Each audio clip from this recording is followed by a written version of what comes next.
Welcome back to Academia Biology and it's me Sachin Until. So guys, now today we will discuss water vascular system.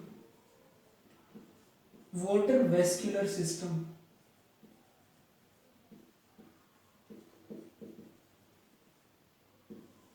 या फिर जिसका दूसरा नाम है ambulacral system. Ambulacral system. This system, or we can say, it is a characteristic feature of phylum Echinodermata. Echinodermata. ये आपका Echinodermata का एक स्पेसिफिक कैरेक्टरिस्टिक फीचर हम इसे बोल सकते हैं. And this water vascular system is meant mainly for locomotion. ये आपका जो वाटर वेस्कुलर सिस्टम या फिर एम्ब्यूलेक्रल सिस्टम है, ये आपका लोकोमोशन के लिए प्रेजेंट होता है इकाइनोडर्मेटा में. तो देखते हैं इसमें क्या होता है.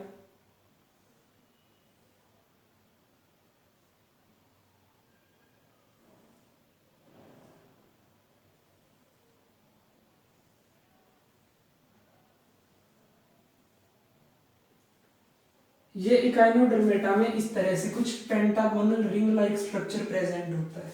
इस पेंटागोनल रिंग लाइक स्ट्रक्चर को हम बोलते हैं रिंग कैनाल. फिर इन रिंग कैनाल्स से कुछ इस तरह से रेडियली कुछ कैनाल्स निकलते हैं, कुछ यो इस तरह से. जैसा कि नाम से पता चल रहा है, these are in the radial direction. तो इनको हम बोलते हैं रेडियल कैनाल्स. सॉरी, ये थोड़ा सा गलत हो गया. तो ये है आपकी these are your, यार थोड़ा सा सही से बनाना अच्छा सा. तो ये है आपकी रेडियल कैनाल्स. Radial canal. फिर जो आपकी ये रेडियल कैनाल्स होते हैं, इनमें कुछ और भी चीजें प्रेजेंट होती हैं, उनको भी देख लेते हैं. इनमें जो आपकी रेडियल कैनाल्स हैं that are connected to the ring canal, not ring cant, this is ring canal. तो आपकी रिंग कैनाल के साथ रेडियल कैनाल जुड़ी होती है. तो इन रिंग कैनाल्स में भी आपकी इस तरह से कुछ लेटरल कैनाल्स प्रेजेंट होती हैं.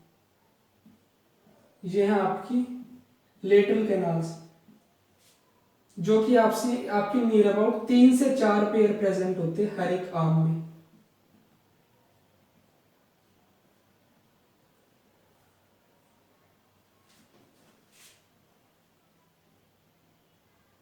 ये इस तरह से आपकी हर एक आर्म में 3 से 4 पेयर प्रेजेंट होंगे.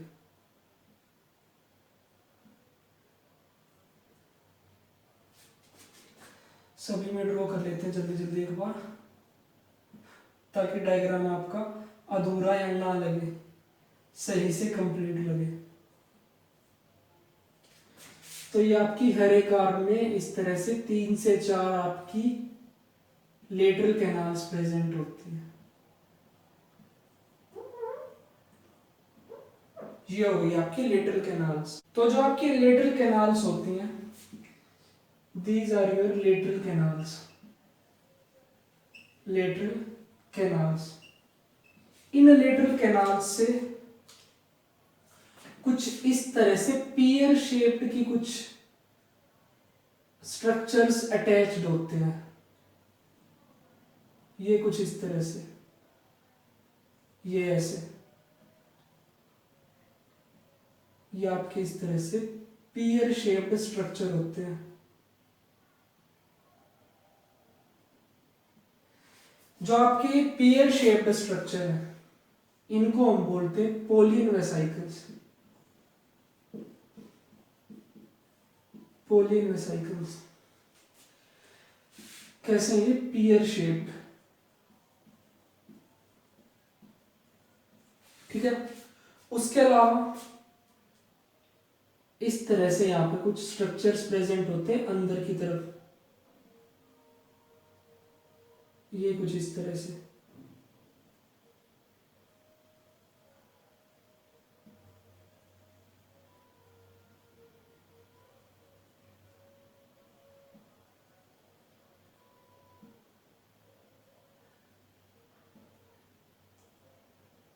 जो आपके ये वाले डार्क कलर्ड स्ट्रक्चर्स हैं इनको हम बोलते हैं विजमेंस बॉडीज। विजमेंस बॉडीज या फिर रेसिमोस बॉडीज।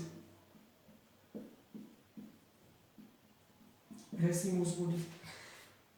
एंड जो आपका ये वाला जो आपका रिंग कैनाल है, यहां पे कुछ इस तरह से एक स्ट्रक्चर अटैच होता है। इस स्ट्रक्चर को हम बोलते हैं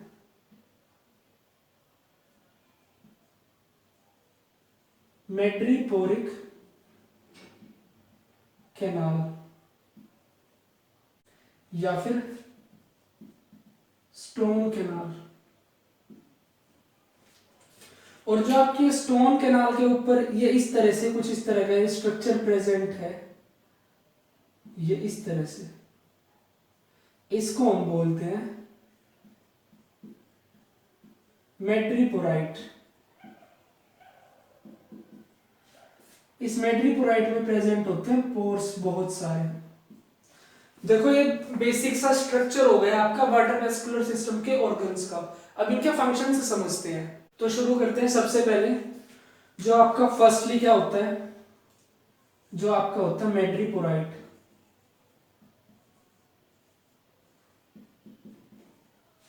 ये किस तरह का होता है, ये आपकी एक स्टोनी प्लेट होती है। Stony plate. जो आपका मेड्रीपोराइट होता है इसमें बहुत सारे पोर्स होते हैं। तो जो आपका वाटर होगा वो आपके मेड्रीपोराइट के थ्रू आपकी स्टोन कैनाल में एंटर करेगा। स्टोन कैनाल में एंटर करेगा। तो अगर बात करें फंक्शन के मेड्रीपोराइट की, तो जो मेड्रीपोराइट का फंक्शन है वो फिल्ट्रेशन का ही माना जाता है कि जो वाटर इसके अंदर से पास होकर आपके स्टोन कैनाल में पास जाएगा वो फिल्टर्ड वाटर होगा। देन सेकेंडली आपका वाटर पहुंच जाएगा मेड्रीपोराइट से आपकी स्टोन कैनाल में। जो आपकी स्टोन कैनाल ये किस तरह की, this is S shaped canal.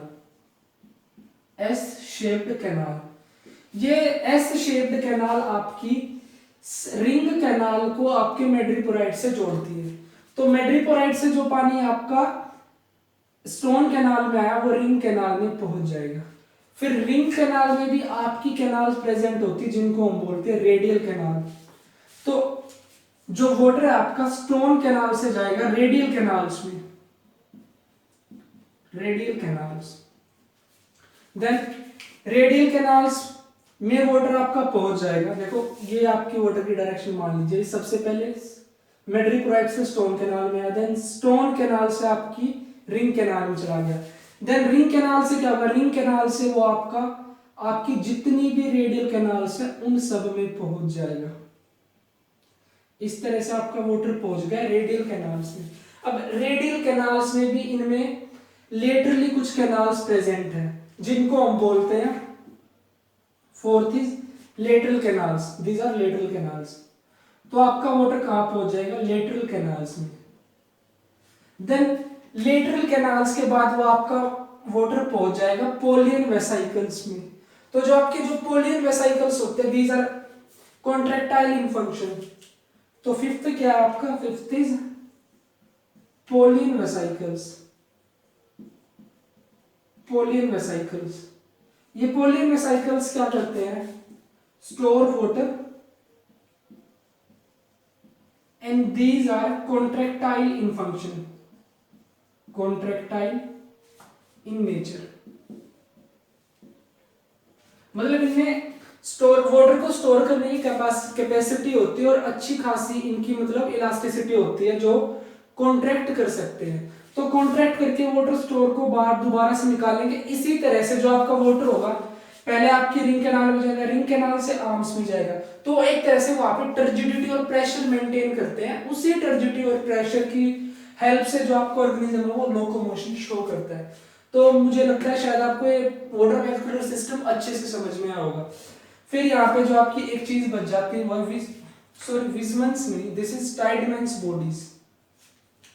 These are Tiedemann's bodies. ये आपकी टाइडमैन्स बॉडीज हैं या फिर जिनको रेसिमोस ग्लैंड्स भी बोलते हैं।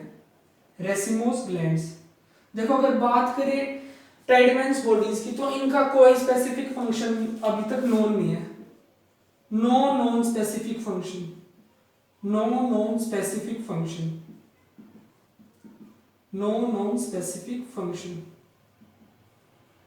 तो इनका अभी तक कोई भी स्पेसिफिक फंक्शन नोन नहीं है, बट फिर भी कुछ साइंटिस्ट का मानना है कि ये they behave as certain filtration units, filtration units, या फिर ये बिहेव करते हैं लिम्फ नोड्स की जैसे, लिम्फ नोड्स की तरह। तो I hope you have understood the basic functioning of the water vascular system, और जो इनके जितने भी ये पार्ट है इन सब का फंक्शन समझ गए होंगे। And this is the pathway of water, pathway of water, pathway और we can say way of water, कि आपका वाटर किस तरह से स्टेप वाइज किन किन पार्ट्स में जाता है। तो इसी के साथ हमारे टॉपिक खत्म होता है। So guys, thank you for watching me carefully and stay tuned for the next.